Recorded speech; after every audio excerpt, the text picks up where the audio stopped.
Today's video can be summed up here. Your Honor, my mom was the best person I ever knew. Early 2018, she was taken from me and my family. It's like a hole in my heart that I can't fill or fix. She didn't die peacefully. She did not deserve anything that happened to her that night.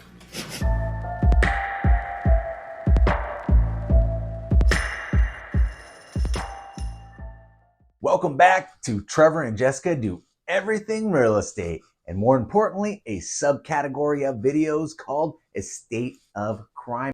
Our channel covers everything real estate, from home tours to local hotspots to the most shocking true crime cases you've ever heard. And I'm Trevor Snyder, a local real estate broker in the greater Orlando area. And today, we simultaneously dive into the life and death of Shanti Cooper Tronnes, a vibrant woman whose life and dreams were cut far too short. And yeah, it ties into real estate. This whole thing started over a renovation show with her husband, David. And now, let's get into it.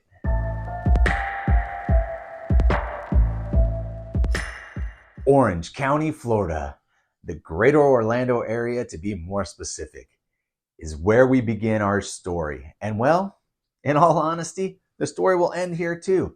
And I say here because we are the Snyders and we live here in Orlando, servicing your every real estate need. Shameless plug, always plugging, I'm sorry. Central Florida, home to Mickey Mouse, the Orlando Magic, and of course, Shanti Cooper Tronnes. Shanti was born, well, in 1980 and raised in the heart of Florida. A dynamic, accomplished woman, Shanti's life was as vibrant as the Florida sunshine she grew up under. She was a numbers gal, which steered her life towards the finance industry, accounting. While still being in her young adulthood, she would create her own company, Process Improvement Solutions, a financial software company, which I might add, the website boasts that Shanti helped over 100 manufacturing clients redesign their business model for more efficiency. Saying she was an accomplished, career-driven woman would be, well, an understatement, of course, but her career wasn't what Shanti was most proud of. She made it very clear that more than anything in her life, she lived for her son Jackson, who was born in 2010. Jackson was the blessing from her first marriage to Jim. And I say first marriage because Jim and Shanti filed for divorce in 2013. By the time the divorce was in place, Shanti decided putting herself out there might be a good idea.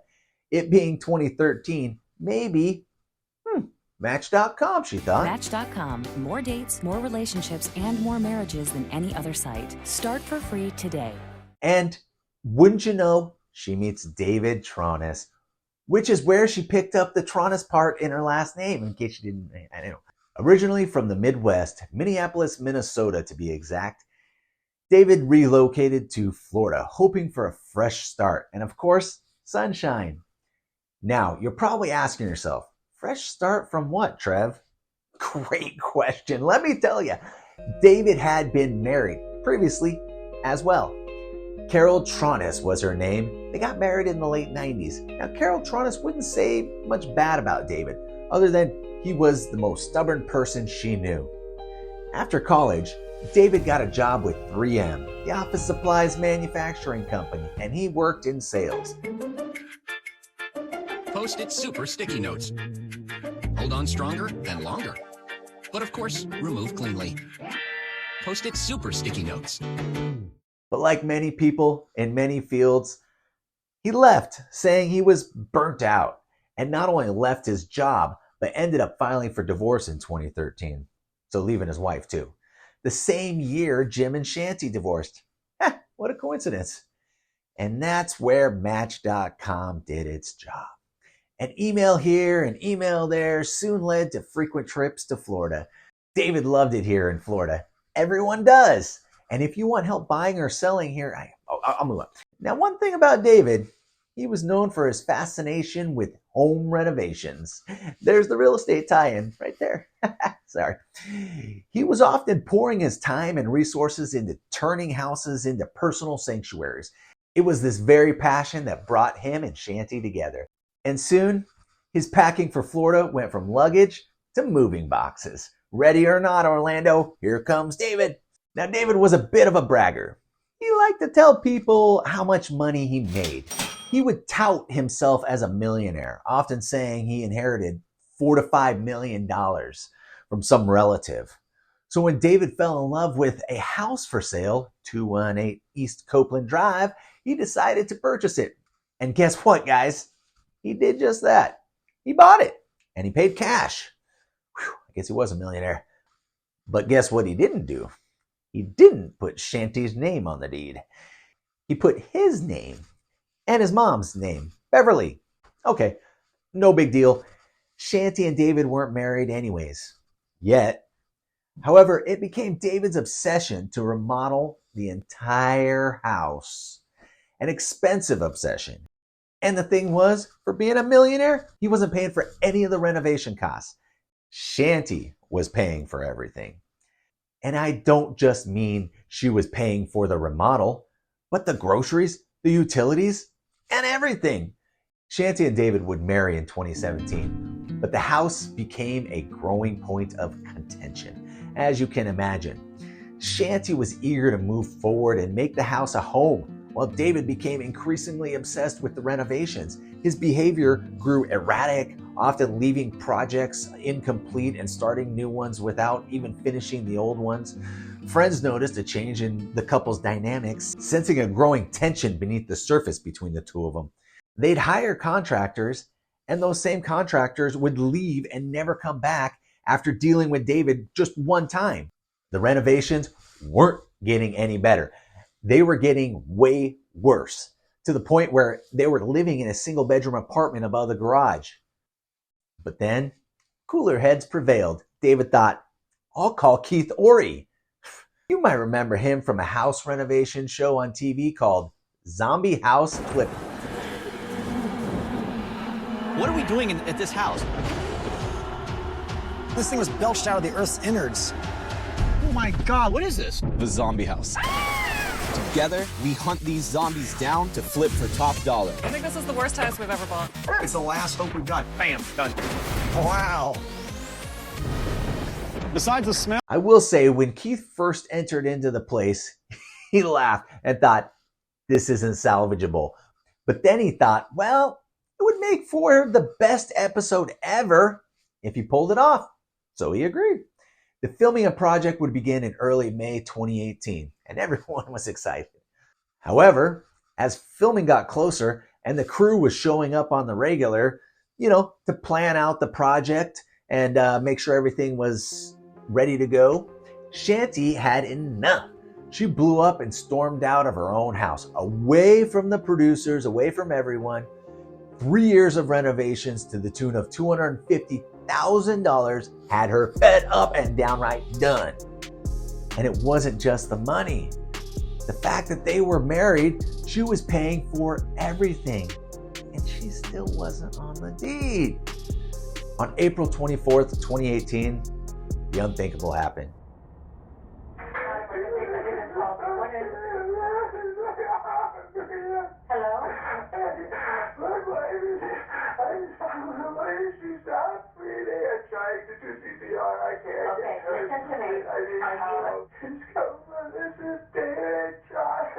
Your name is Dan? David. Okay, your name is David? Okay, who is it that's not breathing? My wife, I'm Shanti. Your wife is not breathing? Okay, sir, I need you to take a deep breath. Take a deep breath. Listen to me. I'm going to get the paramedics so we can try and get her some help, okay? Don't hang up. You see, David told investigators that he went out on his regular every morning walk with the dogs. After that, he started working on small projects around the house that the zombie crew asked him to get done before filming began. After a while, he noticed that, he hadn't seen Shanti all day. So like the caring husband he was, he went looking for her. And it was shortly before 4 p.m. when he entered their apartment, heard the water running, went into the bathroom, and found her dead in the bathtub, which is when he made the 911 call. right away. First of all, on behalf of the Orlando Police Department, we want to say how sorry we are for your loss, David, and also for everything that you're going through. I know this is very traumatic for you. Okay. And it's just a terrible, terrible thing. So you're laying with her head in the right hand corner. The water is running, but I don't think the drain is closed, because if it was, it would be going over. Right? So the water's like half full. She's submerged partially, but she's also partially not submerged, and one of her legs is kind of sticking up and out a little bit. And it's just extremely awful, and it doesn't look natural. Obviously, she fell or something happened. Unbelievably, he was willingly kept at the police station, being questioned without a lawyer for 14 hours. He must have thought he was pretty smart down there. What happened? What do you think is her cause of death? Either she slipped or she fell, or she blacked out, or something caused her to collapse. Did you ever have your hand on her neck where you would have had to have squeezed it for any reason? Possibly when I was trying to pull her out of the tub. But the scene told a different story, and the police found a lot of inconsistencies in David's account. Her injuries to me, David, seem really more significant than from a soft tissue fall, more significant than from me tripping and falling and hitting my head. Not only are they more significant than a fall, but they're inconsistent with a fall. Shanti did not fall and get those injuries. Okay. Without question. Now, if there's an explanation, I want to hear it. I told you everything. Did you two argue? No, absolutely not. Did you fight? Absolutely not. Right away, evidence suggested that Shanti had been attacked elsewhere in the house and then moved to the shower. As investigators looked at surface evidence, they discovered a web of lies and deceit. David's obsession with the house, his erratic behavior, and financial troubles all pointed to a motive of murder. Somebody was telling this to you, wouldn't you, as an intelligent person, think that something's not right? How do you explain this woman's head being swollen, her eyes being black and swollen, lacerations on her face where the blood has dried this way, yet she's in a tub supposedly full with water, clumps of hair missing from the back of her head? She didn't do this to herself, and there was nobody else there. We can forgive people for accidents, for nearly anything. But what we can't forgive is when somebody maintains that lie and that coldness. We can't forgive them for that. I know that you didn't plan this because none of this makes sense. If you had planned this and this had been intentional, this all would have made much more sense, and it would have been a lot more difficult for somebody to figure out. But it's so obvious. And that's why I know that it wasn't intentional on your part. And you're not a good liar. You have fake cried over this woman's death since we made contact with you for hours. You understand, you get everything. You don't have to put up with her. You don't have to listen to it anymore. You don't have to sleep in the garage with the dogs anymore. On a couch. On a couch. You don't have to deal with it. She's finally out of your life. Just like you wanted. David gave his accounts as to what he thought happened. It was a slip and a fall. Case closed. But investigators couldn't figure out why it appeared as though her face had been beaten to a pulp. What happened? She fell in the shower. Of course, David, always up for the solution, said it probably happened when he was getting her out of the tub. Boom, boom, boom, boom. Yeah, I don't, whatever. On a murder mystery in Orlando. It's been a week since a woman was found dead inside a home, and today there are still unanswered questions about what exactly happened. News 6 reporter Mark Lehman explains why police have ruled her death as a homicide and what they're saying about the investigation.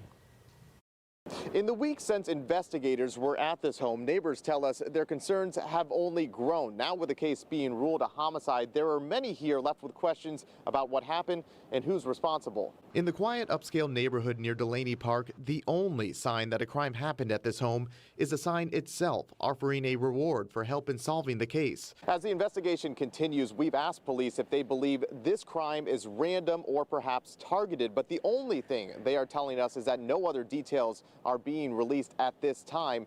In the meantime, anyone with information that can help is urged to call Crime Line.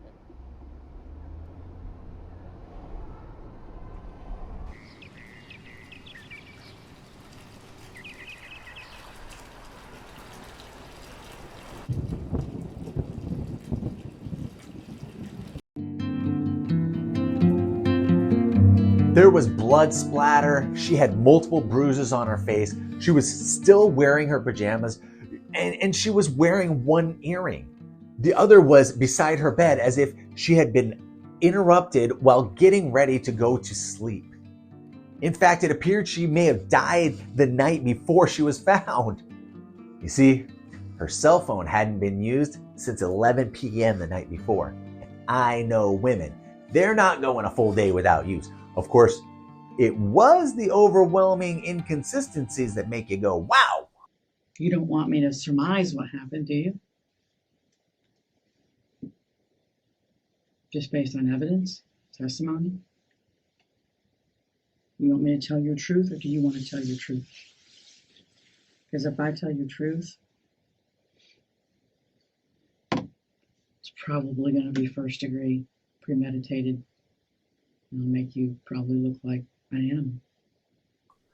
David would later confess that he believed it was an invader. That's convenient. A burglar. After all, $5,000 was missing in Shanti's diamond ring too, which was insured for far more than the purchase price of $15,000. However, there was no sign of forced entry, nothing to indicate struggle other than small drops of blood on the bed sheets. But that's what David's lawyers would propose as likely what probably happened to Shanti. Of course, Jim Cooper, ex-husband to Shanti, was also looked into, but he had a locked, tight alibi. So lo and behold, David never confessed. And although the police were overly confident they had found their man, he just wasn't the man he said he was. I was just walking through, and I saw David. He was giving oral sex to this guy. Yep. That was an owner of a local bathhouse who called police saying he knew David really well. No one was aware of this side of David. Shanti would never have put up with it. Perhaps Shanti learned something out about David that, well, David didn't want others to know. After being able to walk on the street for 4 months since the incident, in August of 2018, David was arrested on charges for the murder of Shanti Cooper Tronnes. And some little additional confirmation, police found Shanti's missing engagement ring. On David's possession, of course. Those burglars were awfully nice to return it to him. Am I right? Once again, no confession, and he pleaded not guilty. But after enough time, the defense was able to dig up some bloody bed sheets and a green cord. The green cord was thought to be the murder weapon, but never confirmed. What was confirmed was that David tried to collect on both of Shanti's life insurance policies, neither of which he was the beneficiary of course. Both of which her son Jackson was the beneficiary of. I mean, she wasn't on the deed to the house. Why would she leave David money upon death? It took 5 long years for the trial to begin, which took place fairly recently in 2023. 5 years. And after waiting 5 years for the trial, it only took 5 days on trial, with only 5 hours of deliberation. The jury found David Tronnes guilty of murder. Your Honor, my mom was the best person I ever knew. Shanti Cooper Tronnes' son took a moment to collect himself as he gave a statement to the judge before she handed down her sentence. Early 2018, she was taken from me and my family. It's like a hole in my heart that I can't fill or fix. She didn't die peacefully. She did not deserve anything that happened to her that night. After 5 years of waiting, the family finally heard the decision they had been waiting to hear. Court will adjudicate you guilty. They'll sentence you to life imprisonment. Cooper Tronnes' ex-husband had 2 feelings when the sentence was finally read. Exhilaration and a little bit of peace. Something we haven't had since 2018. And after years, a sense of relief for her son, Jackson. It's like 5 years of struggle and pain lifted off of our shoulders. And it feels good inside that he's finally where he is. And now that we can move on, knowing that he's where he's supposed to be and where he's meant to be. The decision closes a dark chapter for the family and begins another. Now we're going to wake up tomorrow a little brighter. Today, David Tronnes serves his sentence. His life confined to the walls of his prison cell. His obsession with the home remodel seems to be what led to his final spiral. Shanti's family continues to mourn, seeking solace in her memory and the impact she had on their lives and other people's lives. Her story is a cautionary tale of love, ambition, and the dark corners that lurk within the human heart. Thank you for joining us on this journey as we reflect on Shanti Cooper Tronnes' life. We're reminded of the fragility of our dreams and the importance of cherishing every moment. Also, never pay for someone else's renovations. That never ends well. And with that being said, my wife Jessica and I, we sell real estate, and I'm a mortgage broker as well. It's how we put food on the table for our 4 kids. These stories are more or less because I love real estate and I love true crime, and I wanted to bring them together. I kind of call it my 4 to 6 a.m. hobby. So if you would like more information on the greater Orlando, Florida real estate market, please get a hold of us. And if you have more Florida crime stories that you'd like us to cover, please let me know. Stay vigilant, stay informed, and we'll see you in the next video.